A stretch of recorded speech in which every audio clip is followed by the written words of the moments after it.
pujian sebelum kita mendengarkan firman Tuhan. Aku mau percaya karena kasih setiamu, hatiku bersorak pengalamanmu. Aku mau bernyanyi kepada Tuhan Yesusku, karena Dia telah berbuat baik kepadaku. Sekali lagi aku mau percaya, aku mau percaya karena kasih setiamu,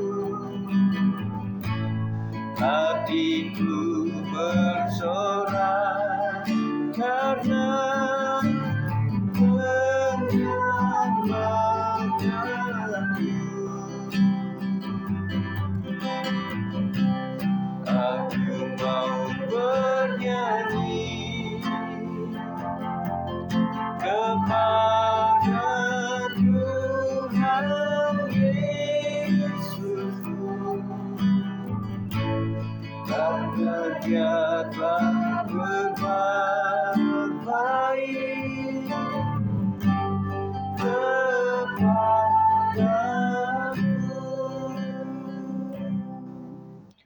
Terima kasih ya Tuhan, Kau telah berbuat baik, telah melakukan banyak hal dalam hidup kami pribadi, keluarga, anak-anak kami, keluarga besar kami, keluarga jemaat GBS 56, dan seluruh keluarga-keluarga pelayan diberkati luar biasa.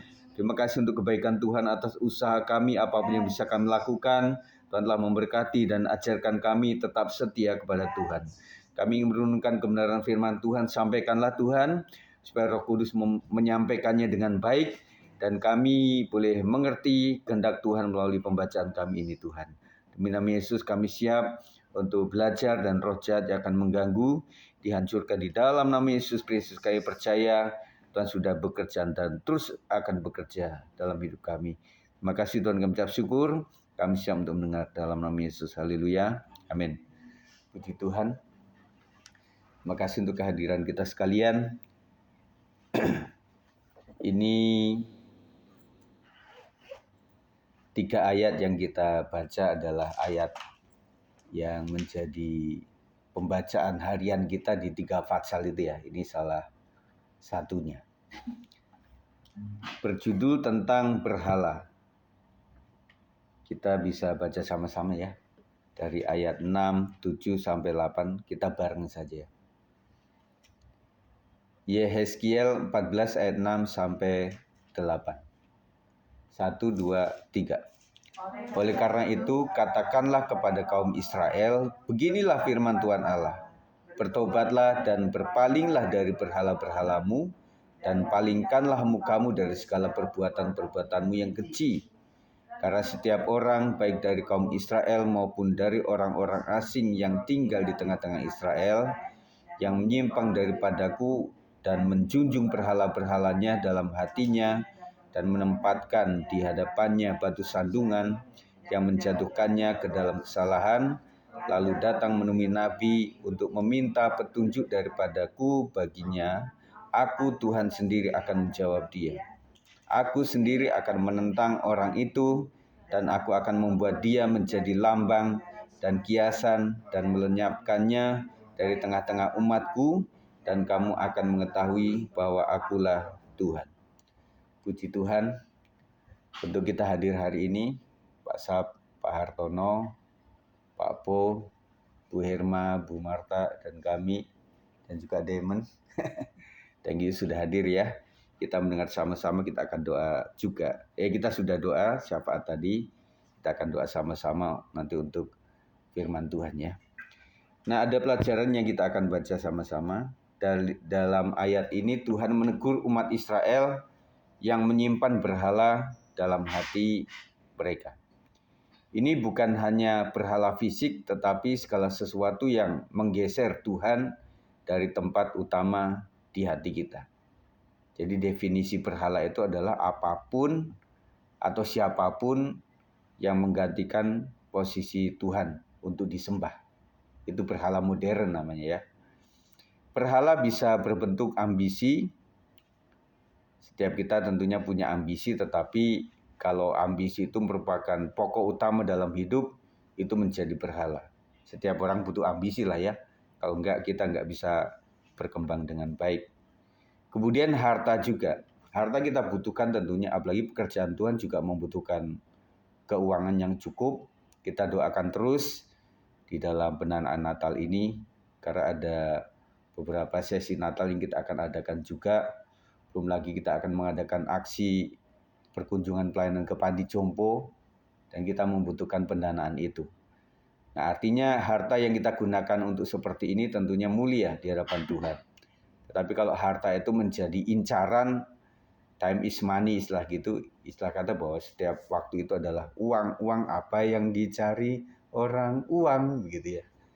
Tapi ada yang membalasnya, apa yang dicari kita, Tuhan, gitu ya. Jadi potensi kita adalah kita akan menyenangkan Tuhan dalam segala sesuatu. Kemudian berhala juga bisa berbentuk kesenangan dunia. Jadi kesenangan dunia itu adalah hobi. Kita butuh healing lah. Saya pun juga butuh healing untuk menyegarkan ya. Supaya enggak terlalu kaku dan tidak terlalu itu saja, karena bosan juga ya. Kita membutuhkan healing. Tetapi kita juga tetap berpesan kepada teman-teman semuanya, ada waktu healing tetapi ada waktu untuk ibadah. Nah, ibadah itu kebetulan memang dipakainya pas hari libur gitu. Nah, hari libur adalah hari yang paling ditunggu-tunggu buat orang yang bekerja untuk mencari gunung, mencari pantai, mencari keindahan-keindahan di mall, atau bahkan bukan healing lagi, kadang-kadang waktu ibadah juga dipakai untuk untuk mengerjakan pekerjaan begitu ya. Nah, itu yang sebenarnya tidak dikehendaki oleh Tuhan. Atau apapun yang lebih kita utamakan daripada kehendaknya. Jadi kehendak Tuhan itu adalah yang utama. Jadi serahkanlah segala sesuatu rencanamu kepada Tuhan, dan maka terlaksanalah segala apa yang kita doakan.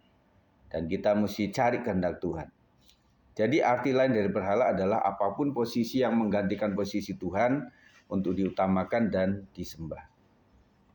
Malam ini kita diajak untuk merenung, bukan ngelamun, tetapi merenungkan apa yang menjadi berhala dalam hati kita. Nah, kalau masih bingung apa yang kita detek dalam hati kita, ya itu.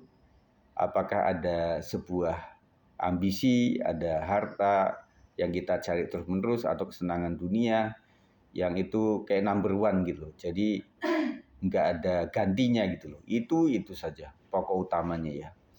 Nah, itu kita harus masih ada nggak gitu ya. Mungkin kita tidak menyadari bahwa ada hal yang tanpa sadar menjadi penghalang untuk kita datang sepenuhnya kepada Tuhan. Datang kepada Tuhan itu yang kita butuhkan adalah konsentrasi ya, Bapak Ibu ya. Jadi kita butuhkan konsentrasi yang baik. Makanya Bapak Ibu sekalian senang datang sini, dan kami juga ikut berbahagia. Ini menjadi rumah Tuhan, tempat, karena jam-jam segini jam yang aman lah. Kalau kayak kemarin itu kan pas kami itu lagi Zoom di Korda itu, wah geledeknya luar biasa. Jadi itu ngeganggu. Jadi Ibu Marta juga keluar duluan karena iya. Jadi itu yang kita kendalikan sulit banget. Jadi nah, kita beruntung lah jam segini ini aman ya. Karena nggak ada hiruk pikuk yang lain-lain. Kita bisa konsentrasi. Tuhan dengan tegas menyatakan bahwa Dia akan menentang siapapun yang menyimpan berhala dan berpaling darinya. Jadi apa yang tidak disukai Tuhan itu adalah ketika posisi dia digantikan oleh sesuatu. Kok waktu itu kan memang patung-patung ya. Nah sekarang kan berhala modern itu seperti tadi yang kita sebutkan itu ya. Bentuknya bukan patung lagi. Bentuknya udah ambisi dalam hati, kemudian harta yang menjadi pencarian utama, kemudian kesenangan dunia yang menjadikan yang penting-penting untuk rohani kita dikesampingkan, dan itu yang kita rasa bahwa itu adalah berhala yang harus kita juga tidak menyukai ya, karena Tuhan sendiri tidak menyukainya. Dia menginginkan hati kita yang murni, yang mengutamakan kasih dan ketaatan padanya di atas segala-galanya. Dia menginginkan hati kita yang murni. Kita kemarin bicara tentang kemurnian hati dan juga motivasi. Yang mengutamakan kasih, ya kasih adalah segala-galanya dalam kehidupan kita. Kita praktekkan terus-menerus, berusaha sampai berhasil, dan ketaatan kepadanya, kepada Tuhan di atas segala-galanya. Jadi taat itu dibolak-balik ya tetap taat. Jadi mau dari belakang mau dari depan, taat ya taat saja kepada Tuhan. Mari kita mengambil waktu malam ini untuk datang kepada Tuhan dengan hati yang terbuka, memohon pengampunan atas segala berhala yang tanpa sadar kita simpan.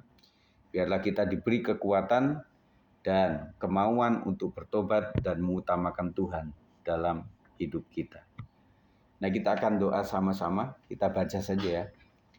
Setelahnya nanti saya akan berdoa. 1, 2, 3. Ya Tuhan, terima kasih atas teguran-Mu malam ini. Ampuni kami jika selama ini ada hal-hal yang kami utamakan melebihi Engkau. Beri kami hati yang murni dan fokus untuk hidup sesuai dengan kehendak-Mu. Tolong kami untuk membuang segala berhala yang menghalangi kami dari-Mu, agar hidup kami semakin memuliakan nama-Mu. Dalam nama Yesus kami berdoa. Terima kasih ya Tuhan, kami ucap syukur. Ajarkan kami Tuhan peka terhadap firman Tuhan, supaya kami tidak mengutamakan apa yang menjadi seharusnya Tuhan di situ, dan kami menggantikannya itu yang menjadi sakit hatinya Tuhan. Ajarkan kami Tuhan tetap fokus kepada apa yang menjadi pencarian kami, yaitu Tuhan adalah nomor 1 di atas semuanya Tuhan. Kami punya keluarga, kami punya usaha, kami punya persoalan, kami punya kesibukan, kami juga punya hal-hal yang masih kurang dari kami, tetapi ajarkan kami Tuhan untuk tetap menyendengkan telinga kami kepada Tuhan, dengar-dengaran kepada suara Tuhan. Dan terima kasih Tuhan, kami percaya atas pimpinan Tuhan kami sanggup untuk melakukannya Tuhan. Terima kasih, dalam nama Yesus kami sudah terima firman Tuhan dengan penuh ucapan syukur. Dalam nama Yesus kami berdoa. Yang percaya katakan amin.